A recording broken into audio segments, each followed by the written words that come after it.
neviens cilvēks, kas ieiet veikalā, viņš nevar zināt, vai tā ir šī gada raža vai ir kaut kāda tāda noliktavas raža. Tāpēc, piemēram, es zinu, ka mans arbūzs ražots standarta raža ir augustā. Tātad tad būs tieši Latvijas arbūzu ražas laiks. Melonita sevišķi ir tā, ka viņa ir tāda smaržīga, kā tu vari paņemt savā saimniecībā un izaudzēt. Nekad veikalā tādu neiegādāsies. Tā garša, principā, un smarža.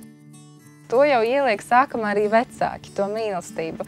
Jo mēs gājām kopā, mēs nepārstrādājāmies. Mēs varējām iet, varējām arī neiet. Un tad tajā brīdī arī aug, man liekas, tā mīlestība pret laukiem, pret lauku vidi.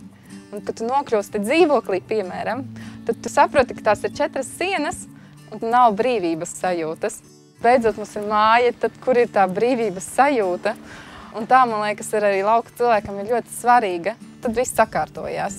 Un tas miers arī iestājās. Tev tā skriešana, tu zini, ka tu strādā priekš sevis, tu zini, ka tu strādā tai nākamajai paaudzei, lai paliek Latvijā tas skaistāks arī novads. Mēs tos sapņus īstenojam par realitāti, un tad es domāju, ka tas būs vēl ļoti daudzas gadus. Visas mēs tam visam ticam, un tāpēc arī, man liekas, to, ko cilvēks tic, tas arī piepildās. Zemnieks, viņš jebkurā gadījumā var atrast tos brīžus, kad atpūsties. Vai tā ir 1 stunda, vai tā ir svētdiena. Un tad gūt to piepildījumu daudz lielāku nekā tu gada laikā strādāt algotā darbā. Kad tu strādā algotā darbā, tev nav izvēles, kādas tu cilvēkus redzi. Un tad sanāk tā, ka šajā saimniecībā strādājot, kam var izvēlēties tas cilvēks, ar ko tu komunicē.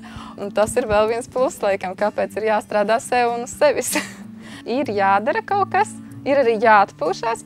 Un tādā veidā to Latviju jau veidā mēs cilvēki. Un, protams, jo viņa būs vairāk, jo būs skaistāk un feināk. Tas mīļums cilvēkos patīk, sirsnība, atklātība arī. Tas, ka mēs varam dzīvot brīvā valstī, mēs varam piecelties no rītiem un runāt latviešu valodā, ka mums nav obligāti jārunā kādā citā valodā. Un tā ir tā burvība, kas ir Latvijai. Katram cilvēkam ir vajadzīga tā vieta, tā valsts, lai viņš ir piederīgs, un arī man ir vajadzīga Latvija, lai es jūtu, ka viņa eksistē, ka viņa dzīvo, viņa elpo, un tas arī ir vajadzīgs.